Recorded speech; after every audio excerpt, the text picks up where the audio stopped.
नमस्कार।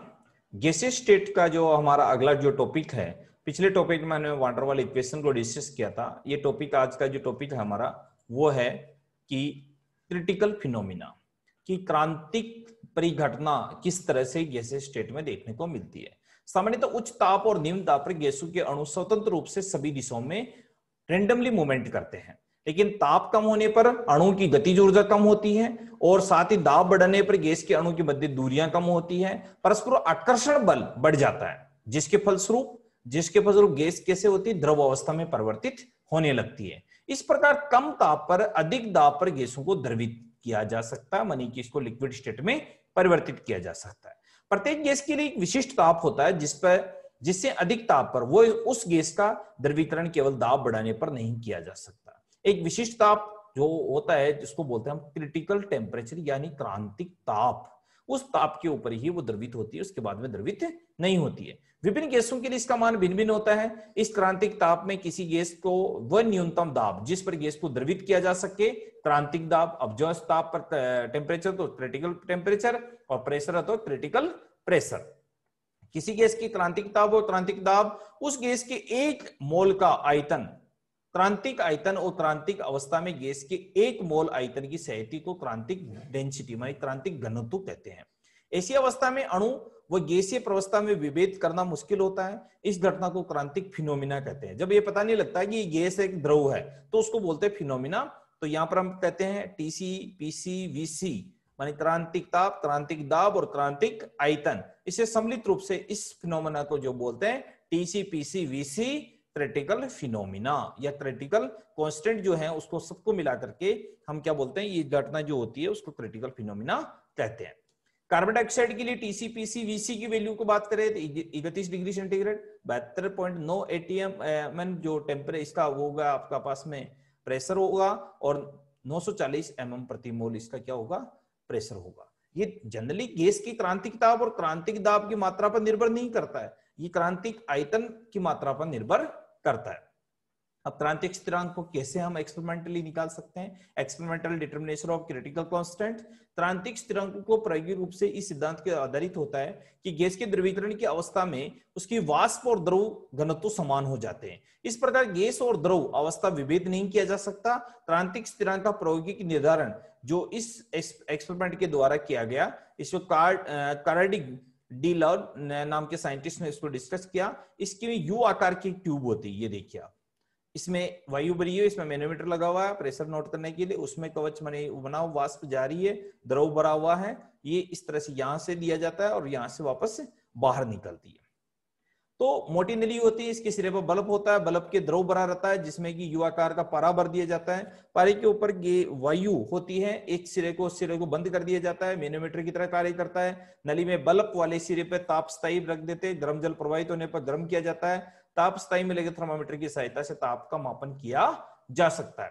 ताप बढ़ने के कारण द्रव गर्म होता है, वाष्प अवस्था में परिवर्तित होता है और एक ऐसी अवस्था आती है जब द्रव और गैस के मध्य भेद करना संभव नहीं होता है, और वो जो घटना होती है उसी को बोलते हैं क्रिटिकल फिनोमिना।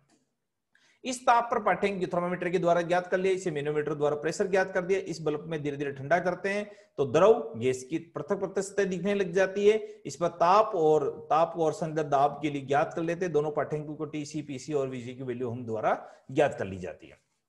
एक मोल गैस का आयतन मापकर सही क्रांतिक आयतन वीसी ज्ञात नहीं किया जा सकता क्योंकि ताप और दाब थोड़े परिवर्तन से आयतन में अधिक परिवर्तित कर देते हैं। क्रांतिक आयतन की निर्धारण औसत घनत्व ज्ञात करके किया जाता है। ये विधि कैलिटेट और मेथाइड्स के प्रेक्षण माने कि साइंटिस्ट ने प्रेक्षण, इसलिए इसमें किसी द्रव को संतृप्त अवस्था में घनत्व के मध्य मानों में संगत ताप के विरुद्ध आलेखित किया जाता है तो एक सरल रेखा डीसी रेखा प्राप्त होती है। इसे सरल रेखा को रेखीय व्यास का नियम भी कहते हैं, लीनियर रेक्टेंगल डायमीटर का नियम भी फॉलो होता है। ये सरल रेखीय व्यास माने AB के बिंदु C पर काटती है और इस तरह से कह सकते हैं AC संतृप्त घनत्व और AC घनत्व के ताप में परिवर्तन दर्शाता है। क्रांतिक C बिंदु पर असंतृप्त वाष्प घनत्व होता है, अतः क्रांतिक ताप के संगत घनत्व में क्रांतिक घनत्व कह दिया माने DC। इसमें जो डेंसिटी होती है उसको DC कह दिया। चूंकि वक्र का तीक्ष्ण नहीं होता है इसलिए बिंदु C को सही स्थिति का निर्धारण सरल रेखीय व्यास के नियम के उपयोग किया जाता है। क्रांतिक आयतन का मान गैस के अणु की क्रांतिक घनत्व डीसी का भाग देकर माने VC equal to M upon DC के द्वारा ज्ञात किया जा सकता है। ये देखिए इस तरह का क्रांतिक ताप दाब का निर्धारण, ये यहां से ए से बी वाली फिनोमिना है, एक ये रेक्टेंगल हमने डाल दिया, तो इस समय जो टेम्परेचर वो टीसी। इस समय जो बात करेंगे हम यहाँ पर ए से बी की ओर मूवमेंट है, और इस तरह ये बीच में होना चाहिए था, ये डेंसिटी, ये डी डेंसिटी होनी चाहिए थी इसकी, लेकिन ये इससे इसको बोलते हैं माध्य घनत्व, द्रव घनत्व, संतृप्त अवस्था, माने इस जगह ये यहाँ तो गैस है तो यहाँ द्रव, ये द्रव अवस्था, दोनों अवस्थाओं के बीच में ये देखने को मिलती है। इस फिनोमिना को बोलते हैं क्रिटिकल फिनोमिना। वास्तविक गैसों में जो बोलते हैं पीवी समतापीय वक्र की और रियल गैस के लिए समतापीय वक्र की बात करें तो इसके लिए जैसे बात की जाती है तो क्रांतिक बिंदु में एक निश्चित ताप पर किसी गैस का दाब और आयतन के मध्य ग्राफ खींचा जाता है तो वक्र प्राप्त होता है। इस तरह का वक्र ये अलग अलग गैसों के लिए सीधा प्राप्त, ये इस तरह का प्राप्त होता है। CO2 गैस में दाब और में हुई आयतन के मध्य तापों को उल्लेखित किया जाता है। तो आदर्श गैस में पीवी का मान स्थिर ताप पर आदर्श के बराबर होता है। समतापीय वक्र समकोणीय अति प्रलय के आकार के होते हैं। कार्बन डाइऑक्साइड गैस समतापीय वक्र है क्यों, लेकिन वास्तविक गैसों के लिए इस प्रकार के वक्र प्राप्त नहीं होते हैं। इस यदि हम निम्न ताप पर एक स्मरण की जिसको बोलते हैं 13.8 डिग्री सेंटीग्रेड CO2 के लिए समतापीय वक्र बनाए तो इस बारे में वक्र, इस तरह का वक्र हमें देखने को मिलता है। ये CO2 के लिए जिग मूवमेंट वाला इस तरह 48 डिग्री टेम्परेचर अलग अलग पे।